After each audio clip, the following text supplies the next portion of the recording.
har mahal qo'ylarini qo'rasiga qamagandan keyin qo'ylariga qarab oyatal kursiyni o'qir ekan. Bismillahirrohmanirrohim.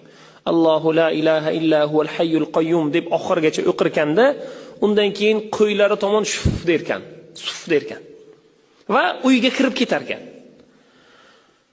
Boshqa qo'ylarni, boshqa cho'ponlarning qo'ylariga bo'rilar, o'g'rilar, qanaqangidir kasalliklar kelsa, buning qo'ylariga hech qanaqangi kasallik, bo'rining hujum qilishligi, o'g'rining hujum qilishligi, qanaqangidir talofotlar bo'lmas ekan.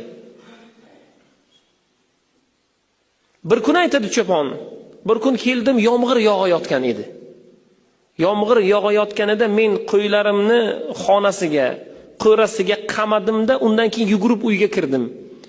Yugurib uyga kirganimdan keyin kiyimlarimni almashtirib, kiyimlarimni quritib, choyimni ichib bo'lganimdan keyin esladim.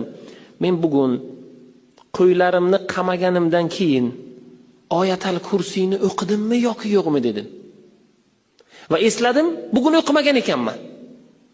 Yarim tun bo'lgan. Yarim tunda chiqdimda qo'yxona tomonga qarab oyatal kursiyni o'qidim. Uyga kirib xotirjam yotdim. Ertalab bomdod namozini o'qiganimdan keyin borib qo'ylarimni endi chiqarib ovqatlantiraman desam, bir odam ko'zi ko'r qo'ylarim ichida alanglab yotibdi. Har qayerga boradi, u yoqqa boradi, bu yoqqa boradi, u yoqqa boradi, bu yoqqa boradi. Va men uni oldiga borib, birodar, sizni ko'zingiz ko'r ekan, siz yo'lingizni adashtirib, meni qo'yxonamga kirib qolibsiz, sizga men yo'l ko'rsataman deb qo'lidan olib tashqariga chiqarsam va undan holatni so'rayapman.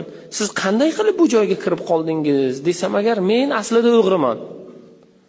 Kechqurun sizni qo'ylaringizni o'g'irlayman deb kiruvdim. Qo'ylar ichidan bir semizrog'i baquvvatini tanlayman deyotgan bir vaqtimda birdaniga nimadir bo'ldi-yu, ko'zim ko'rmay qoldi.